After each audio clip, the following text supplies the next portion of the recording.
Good morning, students. In this part 6 of your social science lesson 13, Constitution, Government System, and Social Concern. Today, we are going to study in this video lesson Prime Minister and Council of Ministers. आज हम पढ़ेंगे प्रधानमंत्री, prime minister and और council of ministers यानी मंत्री परिषद के बारे में। प्राइम मिनिस्टर्स ऑफिस देखिए, the president is supported and advised by the council of ministers which is headed by prime minister. राष्ट्रपति को सहायता और सलाह देने के लिए मंत्री परिषद होती है जिसका प्रधानमंत्री होता है। The president appoints the leader who has the majority in the Lok Sabha, the support of more than half the total member as the prime minister। Lok Sabha के बहुमत आधे से अधिक सदस्यों का समर्थन प्राप्त व्यक्ति को राष्ट्रपति प्रधानमंत्री के रूप में नियुक्त करता है। The prime minister chooses the council of ministers. प्रधानमंत्री अपने मंत्री परिषद के सदस्यों को चुनता है। In practice, however, the Prime Minister has supreme authority। प्रधानमंत्री व्यवहारिक रूप से सर्वाधिक शक्तिशाली होता है। As we read earlier, the President can exercise most of his or her powers only on the recommendation of the Prime Minister and Council of Ministers। जैसा हमने ऊपर पढ़ा, राष्ट्रपति प्रधानमंत्री और मंत्री परिषद की अनुशंसा के अनुरूप ही अपने अधिकांश अधिकारों का प्रयोग करता है।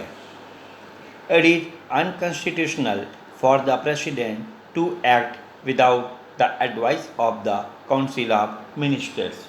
यदि राष्ट्रपति मंत्री परिषद की सलाह के बिना कार्य करे तो यह असंवैधानिक होगा। It is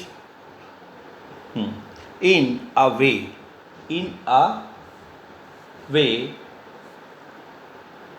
the Prime Minister is the bridge between the Lok Sabha and the President।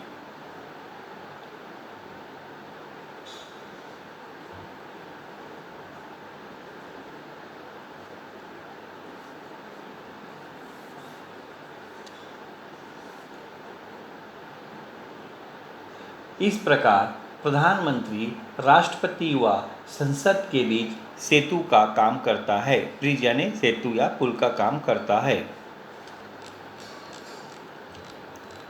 Since the prime minister enjoys a majority in the Lok Sabha, he she controls both the legislature and the executive.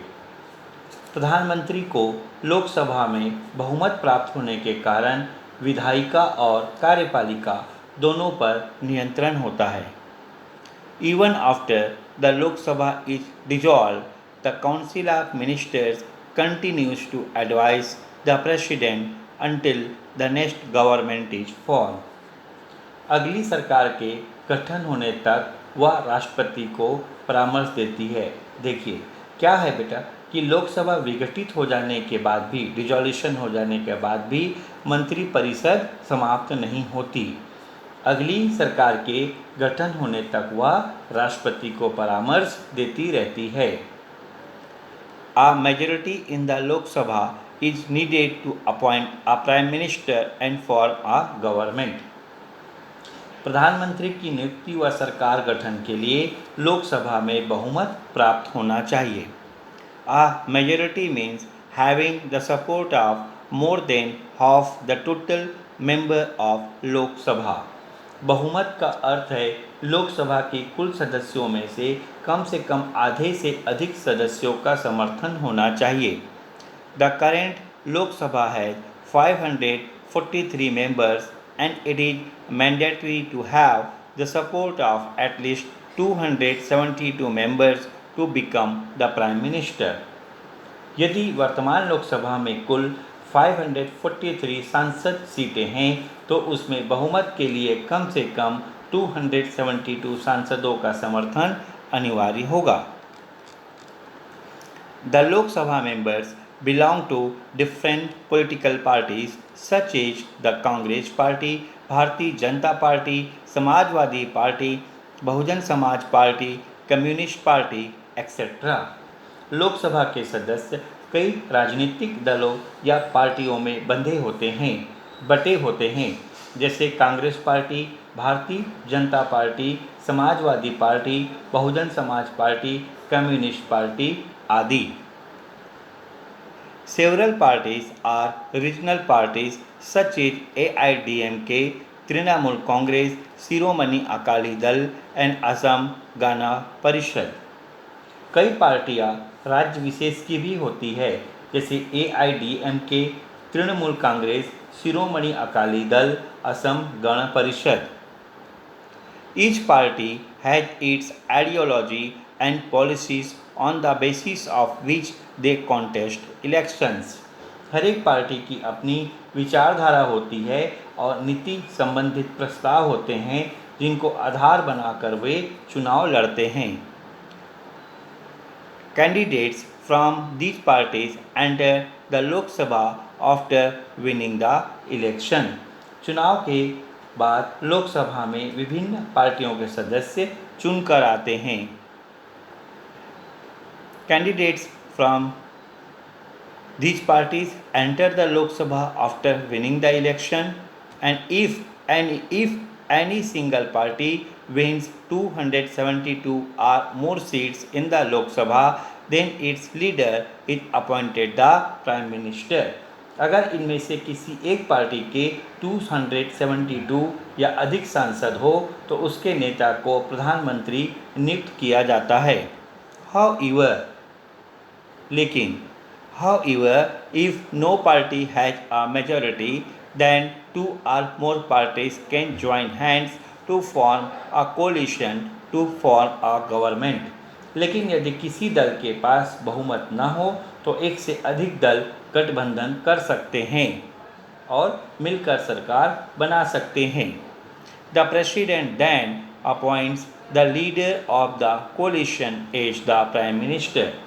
गठबंधन दलों के नेता को प्रधानमंत्री के रूप में राष्ट्रपति नियुक्त कर सकता है। Now question, which of the following statement is true and discuss giving reason। इसमें से कौन सा कथन सही है, कारण सहित बताइए। A. Always the leader of the largest party is chosen as the Prime Minister। हमेशा सबसे बड़े दल का नेता ही प्रधानमंत्री बनता है। B. Only the person who has the support of more than half the members of the Lok Sabha can become the Prime Minister। हमेशा जिस व्यक्ति को लोकसभा के आधे से अधिक सदस्य समर्थन देंगे वही प्रधानमंत्री बन सकता है। C. Only the person who has the support of all the parties in the Lok Sabha becomes the Prime Minister। हमेशा वही व्यक्ति प्रधानमंत्री बनेगा जिसे लोकसभा के सारे दल समर्थन करेंगे। The Prime Minister chooses ministers from his or her party and other supporting parties and assign portfolios according to their ability and experience। प्रधानमंत्री अपने या सहयोगी दलों के सदस्यों में से अपने मंत्रिपरिषद के अन्य मंत्रियों का चयन करता है और उनकी योग्यता व अनुभव के अनुरूप उन्हें विभिन्न विभाग सौंपता है। The cabinet works under the leadership of the Prime Minister। मंत्रिमंडल को प्रधानमंत्री के नेतृत्व में कार्य करना होता है। We can say that the Prime Minister is the pivot around which the government revolves because he or she is involved in all important government decisions and also decides the government's policies। प्रधानमंत्री सरकार के मंत्रिमंडल को प्रधानमंत्री के नेतृत्व में कार्य करना होता है। प्रधानमंत्री सरकार के सभी महत्वपूर्ण निर्णयों में सम्मिलित होता है और सरकार की नीतियों के बारे में निर्णय लेता है। अतः हम कह सकते हैं कि केंद्रीय सरकार के संचालन की धुरी यानी ये पाइवट प्रधानमंत्री होता है। The council of ministers is collectively answerable to the Lok Sabha. मंत्रिपरिषद लोकसभा के प्रति सामूहिक रूप से उत्तरदायी है। If a government loses the confidence of the Lok Sabha it is force to resign. अर्थात जो सरकार लोकसभा में विश्वास खो देती है उसे त्यागपत्र देना पड़ता है। Collective responsibility means all the ministers have to support each other's work and cannot criticize one another either in the Lok Sabha or in public forums. सामूहिक उत्तरदायित्व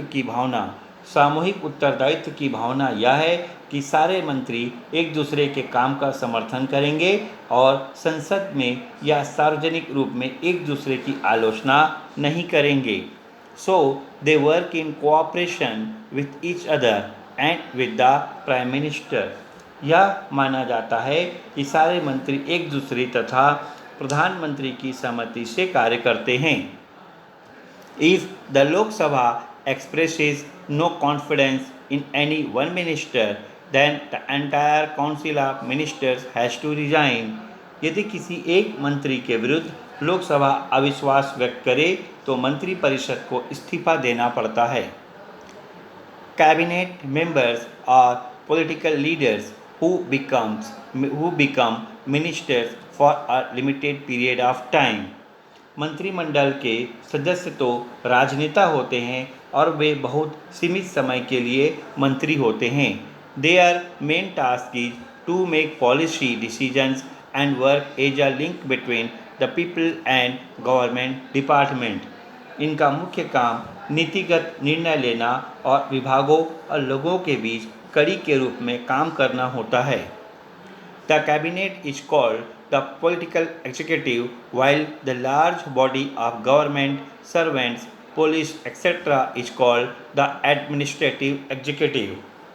मंत्रिमंडल को राजनीतिक कार्यपालिका कहते हैं।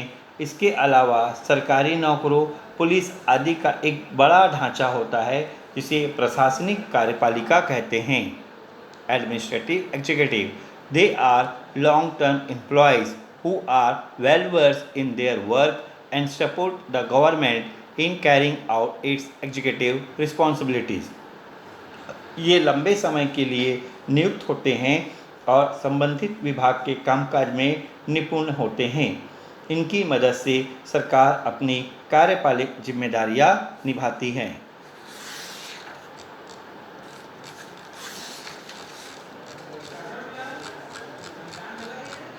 Now in diagram 13.3 it is explained in brief powers and functions of Prime Minister. यहाँ पे हम देखेंगे प्रधानमंत्री के अधिकार और कार्य जो हम समझे हैं। देखिए prime ministers powers and functions, प्रधानमंत्री के अधिकार और कार्य। First, ex officio head of NITI आयोग, प्रधानमंत्री योजना या नीति आयोग का पदेन अध्यक्ष होता है। Ex officio head of NITI Aayog. Then preside over cabinet meeting, मंत्रिपरिषद की बैठकों की अध्यक्षता करना। Distributing portfolios and functions to ministers, विभिन्न मंत्रियों के बीच विभागों का बंटवारा करना और उनके कार्य तय करना।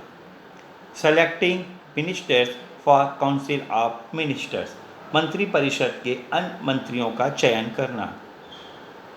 Coordinate and guide policies of ministers and there department, विभिन्न विभागों और मंत्रियों की नीतियों तथा नीतियों का समन्वय करना और उनका मार्गदर्शन करना। So my dear students, this is enough for this video lesson, and in our next video lesson we will study about the judiciary. Till then, revise the lesson and do your work.